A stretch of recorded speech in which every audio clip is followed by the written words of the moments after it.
Bueno, un decreto de necesidad y urgencia es una norma dictada por el presidente de la Nación, por el Poder Ejecutivo, con fuerza de ley, ¿no? Es decir, en principio las leyes deben ser dictadas por los legisladores, ¿sí?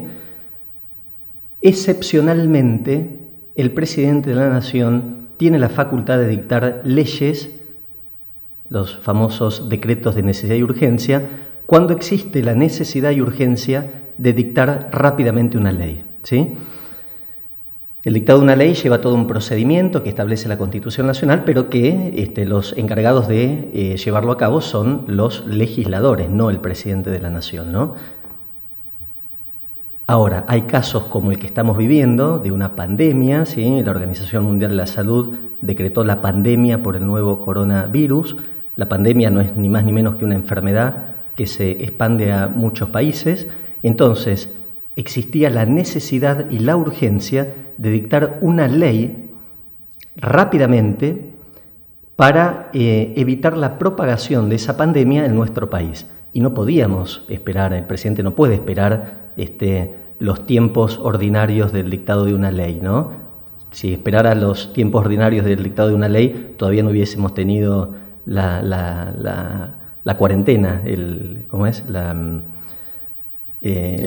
aislamiento social y obligatorio. Entonces, rápidamente dictó, el día 12 de marzo dictó el primer decreto de necesidad y urgencia,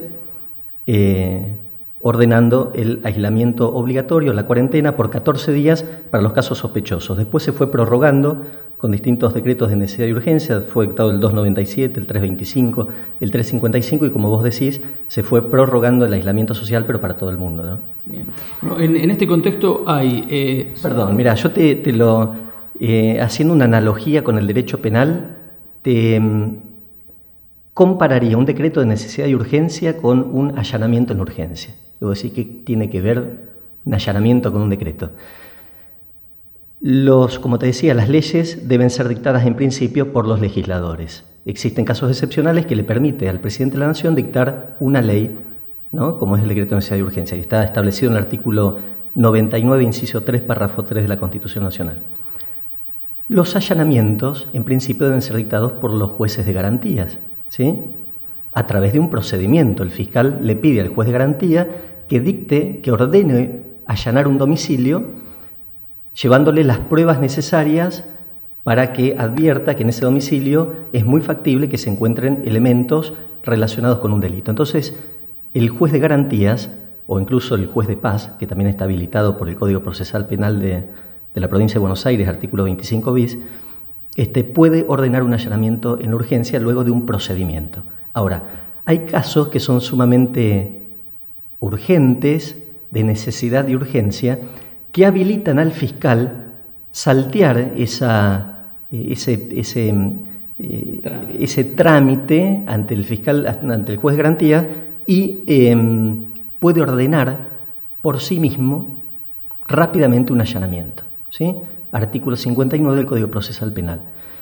Es un caso excepcional, ¿sí? Los fiscales no pueden andar ordenando allanamientos. Lo correspondiente es que lo haga un juez de garantías o un juez de paz. También los intendentes pueden ordenar allanamientos, en algunos casos muy excepcionales, que los dispone el artículo 24 de la Constitución de la Provincia de Buenos Aires, para casos de cuando se estén violando normas de salubridad pública. Acá en Ameguino se ha hecho. Una persona que hacía chorizos caseros en su casa y los vendía, y el intendente ordenó un allanamiento. Pero bueno, entonces, en principio hay normas para cada cosa. Para el dictado de una ley, para el dictado de un allanamiento hay un procedimiento. Excepcionalmente, por necesidad y urgencia, se puede no llevarse a cabo y el presidente puede dictar una ley, el fiscal puede ordenar un allanamiento en urgencia con el contralor posterior de los órganos correspondientes, ¿no? Bien, respecto al decreto de necesidad y urgencia, hay dos artículos que de violarse tienen consecuencias penales. Esto significa, por un lado, que el DNU tiene valor de ley y que corresponde a la violación de esos dos artículos. Tiene el mismo valor que una ley dictada por un legislador, el decreto de necesidad y urgencia dictado por el presidente de la Nación, debidamente controlado por los legisladores, ¿no? El que viola el decreto de necesidad y urgencia estaría en principio cometiendo dos delitos. Uno es el estipulado en el artículo 239 del Código Penal, que es la desobediencia a un funcionario público, el incumplimiento a una orden dictada por un funcionario público, lo mismo que las medidas cautelares en las causas de violencia familiar. Cuando alguien desobedece una medida cautelar dictada en el marco de una causa de violencia familiar, el delito es el de desobediencia a esa orden judicial en el caso, ¿no? Desobedecer a un funcionario público. Un delito menor, te diría, es una pena baja de 15 días a un año de prisión, totalmente excarcelable. Y el otro delito es el que establece el artículo 239 del Código Penal, que se refiere al que violare una medida adoptada por la autoridad competente para prevenir la propagación o la introducción de enfermedades. En materia penal se dice que los delitos del artículo 239 que ese artículo en realidad es una norma penal en blanco, se le dice. ¿Por qué? Porque en realidad el artículo 239 está diciendo el que violare una medida, palabras más, palabras menos, ¿no? El que violare una medida dispuesta por autoridad competente para prevenir la introducción o la propagación de una epidemia. Bueno, para saber cuál es esa medida adoptada por la autoridad competente, nos tenemos que remitir necesariamente a otra norma, ¿sí? A otro, en este caso al decreto de necesidad y urgencia. Por eso, el delito del artículo 239 se complementa siempre con otra norma que te establece cuál es la conducta prohibida o cuál es la conducta que tenés que respetar para no incurrir en un delito. Es decir, el 239 no te dice será reprimido con prisión de 2 meses a 2 años, no me acuerdo bien cuál es creo que son 6 meses a 2 años, al que violare una cuarentena. No te dice eso, ¿sí? Al que violare una medida adoptada por la autoridad competente para prevenir la introducción o propagación de una epidemia. ¿Cuál es esa medida? Entonces hay que ir al decreto de necesidad y urgencia. ¿Cuál es? El que violare el aislamiento social y obligatorio en este caso. Hay en este contexto absolutamente. Hay un hecho no menor dentro de todo esto que es para entenderlo, insisto, como decíamos al comienzo, porque esto se extiende, que en el caso de ser reincidentes, lo que fue un acta de notificación se convierte en una detención y posterior pago de fianza, que por otro lado ha sorprendido porque la suma ha rondado en gente de distintos lugares de la zona en 5.000 pesos nada más, cuando son sometidos al fuero federal. Sí. Cuando te agarran cometiendo un delito, lo correspondiente es que la policía te aprenda, ¿sí? Un delito se dice en flagrancia, no hay más prueba que hacer. La policía te vio cometiendo el delito, te debe aprender. En estos casos, la primera vez te están perdonando un poco la vida, Te agarran violando la cuarentena, te notifican el decreto de necesidad y urgencia, cuáles son los delitos que estarías cometiendo y, salvo que haya sido muy grave la violación a esa cuarentena, generalmente te dejan ir a tu casa. Ahora, si te agarran reincidiendo en esa violación al aislamiento social y obligatorio, ahí sí te detienen, te aprenden y te llevan a brindar declaración indagatoria al juzgado federal, porque es un delito federal, porque se está violando un decreto de necesidad y urgencia dictado por el presidente de la Nación. Además, una cuestión de salubridad es delito federal, de sanidad. Y ahí sí, para obtener la excarcelación, para obtener el beneficio de la libertad, el juez federal lo que está haciendo es pidiéndote te solicita una fianza, se dice, ¿no? Una caución. La caución, la fianza puede ser juratoria o puede ser real, es decir, poniendo plata, ¿sí? En realidad, la fianza es una forma de garantizar el cumplimiento de una obligación. El juez te dice, bueno, mira, yo te doy el beneficio de la excarcelación, te libero, pero siempre y cuando vos te comprometas a que cada vez que yo te cite a una audiencia, a brindar declaración, al juicio oral, vos tenés que venir. Entonces, para garantizar esa obligación que yo asumo de ir cada vez que me citen, me puede pedir una fianza juratoria, un simple juramento, o real, que es poner dinero. En este caso están pidiendo fianzas de 5.000 pesos.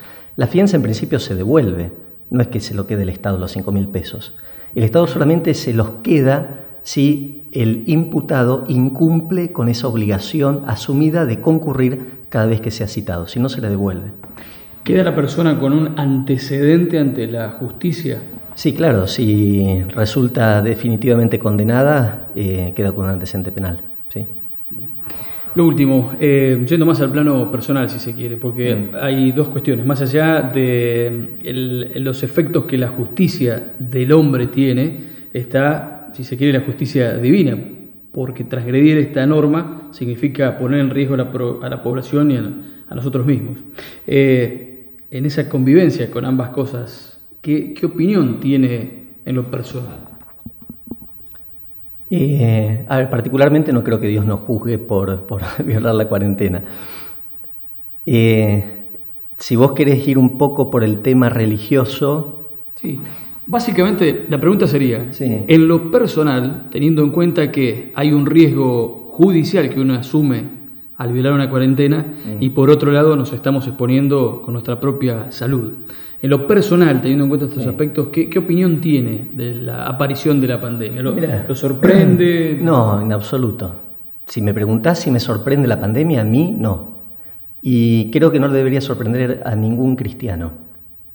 Cristiano me refiero a los que son creyentes, a los que creen, a los católicos, a los evangelistas, a los testigos de Jehová. Todas las religiones cristianas no debería sorprenderles esta pandemia. Y me preguntarás, ¿y qué tiene que ver? ¿Por qué no? Mira, acá tengo varios libros de derecho, pero tengo uno particular que no tiene nada que ver con el derecho, que es la Biblia.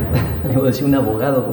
Bueno, sí, mira, hay una, si me permitís, y por qué te digo que no me sorprende, hay una parte que hace referencia a cómo van a ser los últimos tiempos, dice, ¿no? Es una profecía. Y en realidad las profecías de la Biblia se han cumplido siempre a rajatablas, y no creo que sea la excepción. La segunda carta a Timoteo 3:1 dice así, mira, antes de ir a la pandemia, dice: debes saber que en los últimos tiempos se presentarán situaciones difíciles. Los hombres serán egoístas y amigos del dinero, fanfarrones, arrogantes, injuriosos, desobedientes a los padres, ingratos, no respetarán la religión, incapaces de amar, implacables, calumniadores, incontrolados, inhumanos, hostiles a lo bueno, traidores y atrevidos, vanidosos, más amigos del placer que de Dios. Las características de las personas en los últimos tiempos. Y si vamos a Lucas 21:11, haciendo referencia a las características de los últimos tiempos, fíjate qué curioso lo que dice. Dice, en los últimos tiempos habrá grandes terremotos y en diversas regiones habrá hambre y epidemias. Entonces vos lees esto y decís, cualquier parecido con la realidad es pura coincidencia. No sé, es pura casualidad lo que dice ahí con lo que estamos viviendo. Parecería ser que no.